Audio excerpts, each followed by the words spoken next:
PA Satish వ్యవహారంపై స్పందించారు మంత్రి గుమ్మడి సంధ్యారాణి. ఇప్పటికే తన పిఏను తప్పించినట్లు వెల్లడించారు. నా బిడ్డల జోలికి వస్తే మాత్రం తస్మత్ జాగ్రత్త అంటూ వార్నింగ్ ఇచ్చారు ఆమె.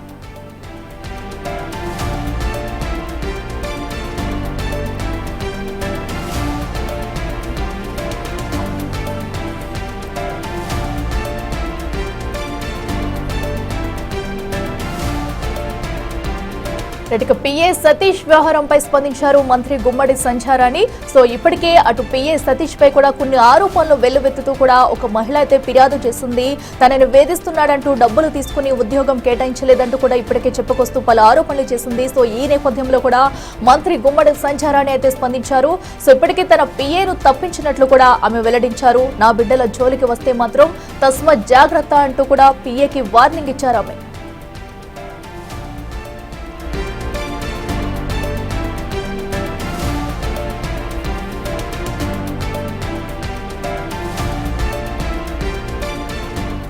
అటు మంత్రి గుమ్మడి సంధ్యారాణి పిఏ సతీష్ పై అయితే చర్యలు తీసుకున్నారు. ఇప్పటికే అతన్ని తప్పిస్తూ కూడా ఆమె తప్పించినట్లు కూడా ఆమె పేర్కొన్నారు. ఇది వరకు నుంచి కూడా ఒక మహిళ అయితే తనపై ఆరోపణలు చేస్తూ వచ్చింది. తన నుంచి డబ్బులు తీసుకుని కారుణ్య నియామకం కింద రావాల్సిన ఉద్యోగాన్ని అయితే భర్తీ చేయకుండా పెద్ద మొత్తంలో తన నుంచి డబ్బులు తీసుకుని వేధిస్తున్నాడంటూ కూడా ఫిర్యాదు చేస్తుంది. ఈ నేపథ్యంలోనే ఆయన్ని తప్పిస్తున్నట్లు మంత్రి పేర్కొన్నారు.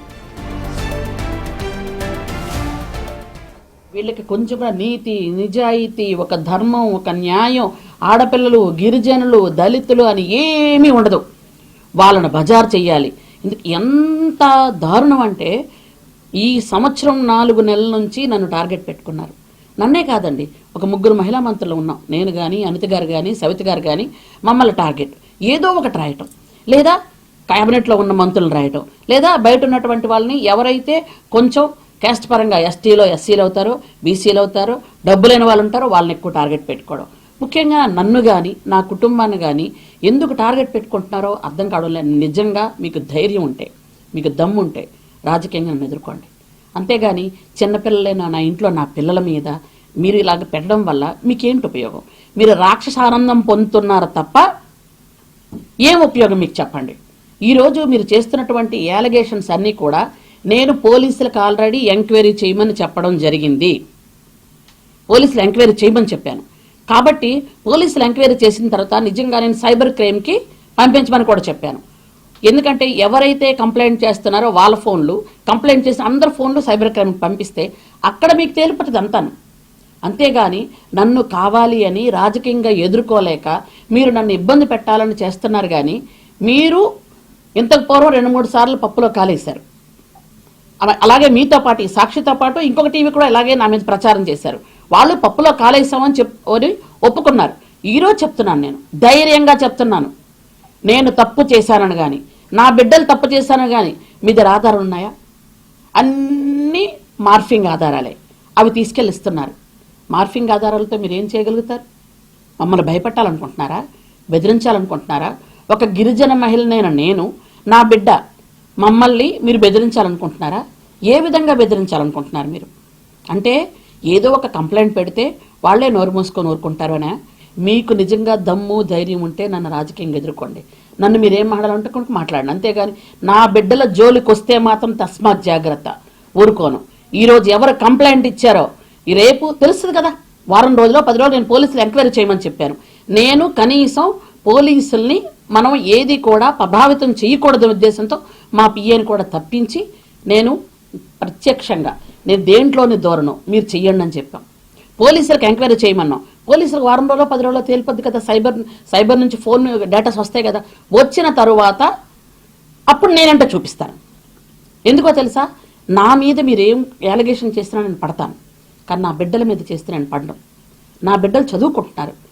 నా కొడుకు చదువుకుంటుంటే వాడి భవిష్యత్తు పాడు చేయాలని ఒక గిరిజన మహిళ వెనక్కి బ్యాక్గ్రౌండ్ లేకుండా కష్టపడి పనిచేస్తూ అంచెలంచెలుగా ఎదుగుతూ చంద్రబాబు నాయుడు గారి ఆశీస్సులతో ఈరోజు ఎమ్మెల్యే అయ్యి, మంత్రి అయ్యి, ఈరోజు అందరికీ అందుబాటులో ఉంటూ అందరికీ తల్లో నాలికలాగా మా ఆడపడుచులాగా ఉంది అని నా కార్యకర్తలు నన్ను అందరూ కూడా ఎంత అభిమానిస్తున్నటువంటి ఈ తరుణంలో ఎలాగైనా ఈవిడ్ని ఇబ్బంది పెట్టాలి, నన్ను ఇబ్బంది పెట్టాలనుకోండి. మీకు ఎలా కావాలంటే అలా చేసుకోండి, ఎలా కావాలంటే అలాగే ఇబ్బంది పెట్టండి. మీరు ఏం మాట్లాడితే నేను సమాధానం చెప్తాను, మీరు ఏమడిగినా నేను సమాధానం చెప్తాను. నా బిడ్డలు ఇందులో ఎందుకు తీసుకొస్తున్నారు? ఇది నిరూపణ ఎలాగో కాదు, నాకు తెలుసు, నా బిడ్డ సంగతి నాకు తెలుసు. ఎందుకంటే నా సాలూరులో నా బిడ్డ సంగతి తెలియని వాళ్ళు ఎవరు లేరు. ఎవరు కూడా ఇది నిజమా అని అలాగ ఆశ్చర్యంగా చూస్తున్నారు అందరు కూడా. నా బిడ్డను మీరు కావాలి అని హ్యూమిలేట్ చేసి ఇబ్బంది పెట్టాలనుకుంటున్నారు. సరే, ఈ రోజు రేపు ఎల్లుండు 2-3 రోజులు నేను నా కొడుకు మేము ఇబ్బంది పడితే పడతాం. నేను ఇబ్బంది పడను, ఎందుకంటే నాకు ఇలా దెబ్బలు 25 ఏళ్ళ నుంచి అలవాటు అయిపోయినాయి నేను. కానీ నా బిడ్డ 25 సంవత్సరాలు పూర్తిగా లేని బిడ్డ కొంచెం ఇబ్బంది పడుతున్నాడు. కానీ తెలుస్తుంది వారంకో 10 రోజులకో, అప్పుడు చెప్తాను నేను ఎవరు కేసు పెట్టారు, ఎవరు పెట్టించారు అన్నీ బయటకు వస్తాయి పోలీసుల ద్వారా. బయటకు వచ్చిన తర్వాత అప్పుడు చట్టం న్యాయం తన పని తను చేసుకెళ్తుంది గ్యారంటీగానే. రైట్కి మరింత సమాచారం మా ప్రతినిధి రాజేష్ లైవ్ లో అందిస్తారు. ఎస్ రాజేష్, చెప్పండి. ఏదైతే పిఏ సతీష్ పై వచ్చిన ఆరోపణలన్నీ కూడా మంత్రి సంచారాన్ని అయితే ఖండిస్తున్నారు. నన్ను రాజకీయంగా ఎదుర్కోలేకే ఇలాంటి కుట్రలకు పాల్పడుతున్నారు, నా బిడ్డల భవిష్యత్తు పాడు చేయడానికి అంటూ కూడా ఆమె చెప్పుకొస్తున్నారు. అసలు దీని అంతా ఎలా చూడాలంటారు? దీనిపై విచారణ ఎంతవరకు వచ్చినాయి? తాజా అప్డేట్స్ ఏంటి? విచారణ ప్రస్తుతం కొనసాగుతుంది. రాష్ట్ర ప్రభుత్వం కూడా విచారణ చేసి ఎవరు తప్పు చేశారో తేల్చాలని కూడా నిన్న సీఎంఓ అధికారులు పోలీసుల్ని ఆదేశించారు. జిల్లా ఎస్పీ కూడా సీఎంఓ కార్యాలయం నుంచి నిన్న ఆదేశాలు కూడా వెళ్ళినటువంటి పరిస్థితి. పిఏ సతీష్ను కూడా ఇప్పటికే తొలగించారు. అయితే ఇక్కడ పిఏ సతీష్ వ్యవహారం కంటే మంత్రి కుమారుడు పృథ్వీ వ్యవహారం ఇప్పుడు కీలకంగా మారింది. పృథ్వీ కూడా ఆ మహిళతో వాట్సాప్ చాట్ చేశారు. చేసిన తర్వాత కొంత లైంగికంగా ఇబ్బంది పెట్టాడన్న బాధితురాలు ఆరోపణ చేస్తుంది. ఫిర్యాదు కూడా కుమారుడి మీద కూడా చేసిన నేపథ్యంలో ఇప్పుడు ఆ కుమారుడి మీద కూడా చర్యలు తీసుకుంటారా లేదా అనేది తెలియాల్సి ఉంది. అయితే ఈ వ్యవహారం మీద 2 రోజుల పాటు సైలెంట్గా ఉన్నటువంటి మంత్రి గుమ్మడి సంధ్యారాణి ఈ ఉదయం ఆ ఇష్యూ గురించి మాట్లాడారు. ఇది కేవలం రాజకీయంగా తనను ఎదుర్కోలేక ఒక గిరిజన మహిళని అడ్డుపెట్టుకుని ఇదంతా చేస్తున్నారంటూ కూడా ఆమె ఆరోపించారు. తన కుమారుడు పృథ్వీ కానీ తమ కుటుంబంకి ఎలాంటి సంబంధం లేకపోయినా కావాలని తన కుమారుల భవిష్యత్తు నాశనం చేయడానికి ఈ విధంగా చేస్తున్నారంటూ వైసీపీ నేతలు చేస్తున్నారంటూ ఆమె ఆరోపిస్తుంది. ఖచ్చితంగా పోలీసులు విచారణ చేయాలి, విచారణ చేయమని నేనే అడిగాను. విచారణ చేసి వాస్తవాలు తేల్చాలి. ఆ మహిళ వెనక ఎవరు ఉన్నారు, ఎవరు ఇదంతా నడిపిస్తున్నారు, ఆ వాట్సాప్ చాట్ ఎలా బయటకు వచ్చింది, అది ఫేకా కాదా అనే డేటాకు సంబంధించిన ఫోన్ డేటాకు సంబంధించినటువంటి విషయంలో కూడా సైబర్ క్రైమ్ వాళ్ళు విచారణ జరపాలని తాను కోరానని కూడా గుమ్మడి సంధ్యారాణి అయితే చెప్తున్నారు. అయితే ఇక్కడ కీలకమైన అంశం ఏంటంటే ఇప్పుడు ఆ కుమారుడు గుమ్మడి సంధ్యారాణి కుమారుడు పృథ్వీతో పాటు పిఏ సతీష్ మీద ఆరోపణలు చేస్తున్నారు. పిఏ సతీష్ దాదాపు 5 లక్షల రూపాయలు వసూలు చేసి తర్వాత నిన్ను కావాలనుకుంటున్నారు, మినిస్టర్ కుమారుడు నిన్ను కావాలనుకున్నారంటూ మెసేజ్ చేయడం, మాట్లాడి ఇవన్నీ చేశారని చెబుతున్న నేపథ్యంలో అసలు ఆ మహిళ చేస్తున్న ఆరోపణలో నిజమంతా తేల్చే పనులు ప్రస్తుతం విజయనగరం పోలీసులు ఉన్నారని చెప్పాలి. ఆమె నిజంగానే లైంగిక వేధింపులకు గురయ్యారా లేకపోతే ఇదంతా ఎవరైనా నడిపిస్తున్నారనే కోణంలో ప్రస్తుతం పోలీసులు అయితే విచారణ చేస్తున్నారు. గుమ్మడి సంధ్యారాణి కూడా అదే చెప్తున్నారు. పోలీసు విచారణలో అన్ని విషయాలు బయటకు వస్తాయి, వారం 10 రోజుల్లో దీని వెనుక ఎవరున్నారు ఏంటనేది బయటకు వస్తుందని చెప్తున్నారు. కేవలం రాజకీయంగా తన ఇబ్బంది పెట్టడానికి తనకి మంత్రి పదవి వచ్చిందని, తాను 3 సార్లు అక్కడ సాలూరు నుంచి 3 సార్లు వైసీపీ ఎమ్మెల్యే గెలిచిన వ్యక్తిని ఓడించాను కాబట్టి ఇప్పుడు తన రాజకీయంగా తనని ఇబ్బంది పెట్టడానికి ఈ విధంగా చేస్తున్నారనేది గుమ్మడి సంధ్యారాణి చెబుతున్న మాట. మరి ఇప్పుడు ప్రభుత్వం కూడా ఈ వ్యవహారం మీద సీరియస్ అయినటువంటి నేపథ్యం. ఎందుకంటే మంత్రి స్థాయిలో ఉన్నటువంటి వ్యక్తి పిఏ కానీ ఆయన కుటుంబ సభ్యులు కానీ ఒక మహిళ విషయంలో లైంగిక వేధింపుల వ్యవహారానికి సంబంధించిన వ్యవహారం బయటికి రావడంతో అటు సీఎంఓ కానీ ముఖ్యమంత్రి కూడా సీరియస్ అయినటువంటి నేపథ్యం. ఖచ్చితంగా చర్యలు తీసుకోవాలి. ప్రస్తుతం పిఏ సతీష్ని అయితే తొలగించినప్పటికీ ఆ పృథ్వీ మీద కూడా ఆమె కుమారుడు పృథ్వీ మీద కూడా ఆరోపణలు వస్తున్న నేపథ్యంలో విచారణలో వాస్తవాలు ఉంటే కనుక అతని మీద కూడా కేసు నమోదు చేయాలని ఆదేశించారు. ఒకవేళ విచారణలో తప్పు లేదంటే కనుక ఆ ఫిర్యాదు చేసిన మహిళ మీద చర్యలు తీసుకోవాలని ఇప్పటికే ప్రభుత్వ అధికారులు కూడా అక్కడ జిల్లా ఎస్పీకి ఆదేశాలు జారీ చేశారు. మరోవైపు గుమ్మడి సంధ్యారాణి కూడా విచారణకు సిద్ధమని చెప్తున్నారు. పోలీసులు వాస్తవాలు తేల్చాల్సిన అవసరం ఉందని ఆమె కూడా డిమాండ్ చేస్తున్నారు. అవసరమైతే తమ కుమారుడు ఫోన్ డేటా మొత్తం ఇస్తామని చెబుతున్న నేపథ్యంలో ఖచ్చితంగా ఒక 10 రోజుల వాస్తవాలు బయటకు వస్తాయని చెప్తున్నారు. చూడాలి మరి ఎలాంటి విషయాలు బయటకు వస్తాయో చూడాల్సిన అవసరం ఉంది.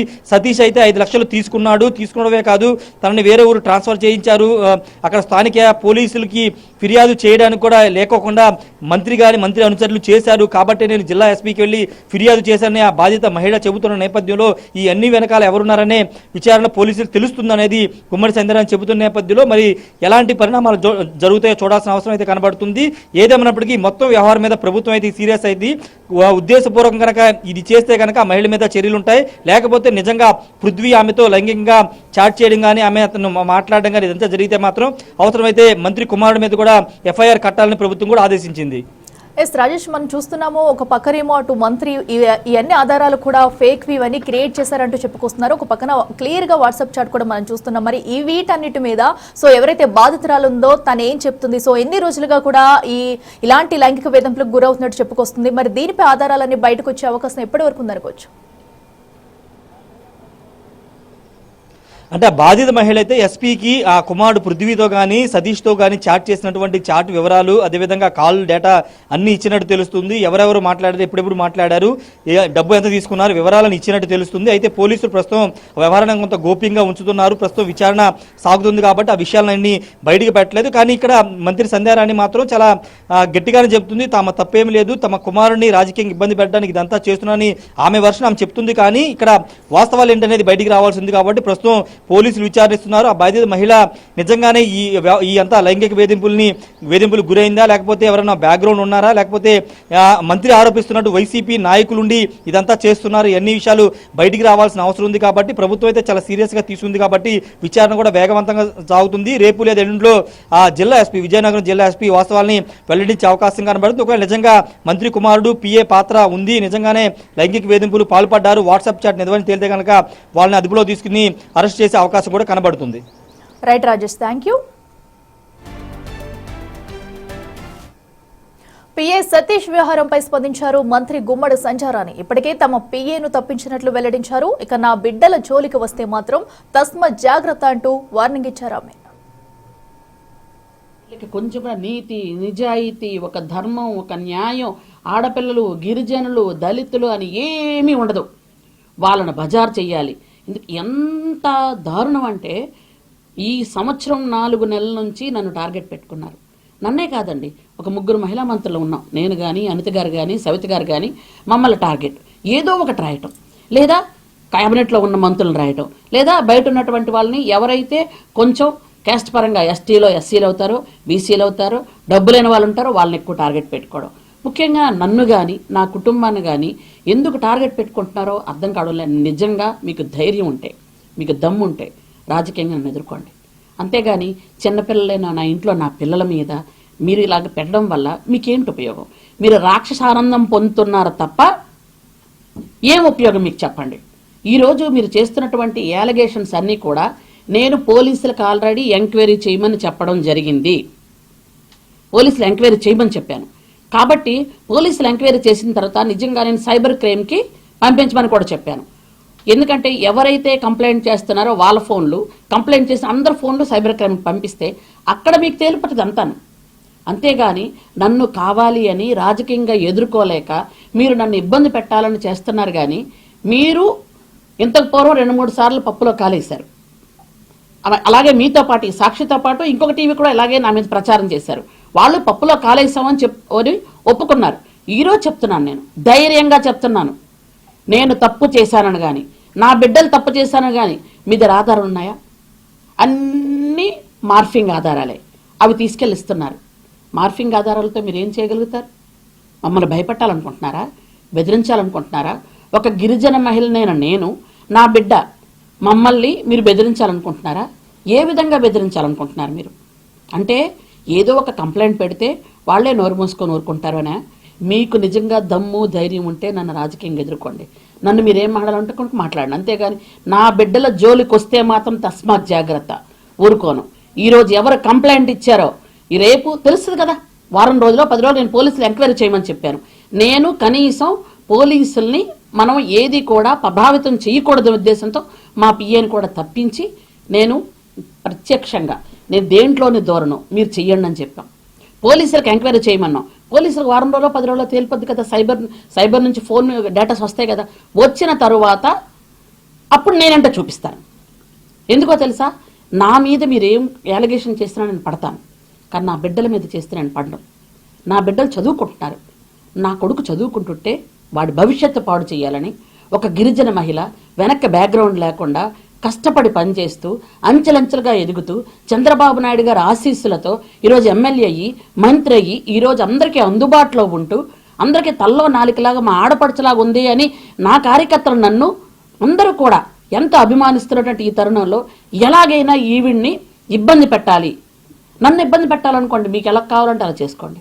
ఎలా కావాలంటే అలాగే ఇబ్బంది పెట్టండి. మీరు ఏం మాట్లాడితే నేను సమాధానం చెప్తాను, మీరు ఏమడిగా నేను సమాధానం చెప్తాను. నా బిడ్డలు ఇందులో ఎందుకు తీసుకొస్తున్నారు?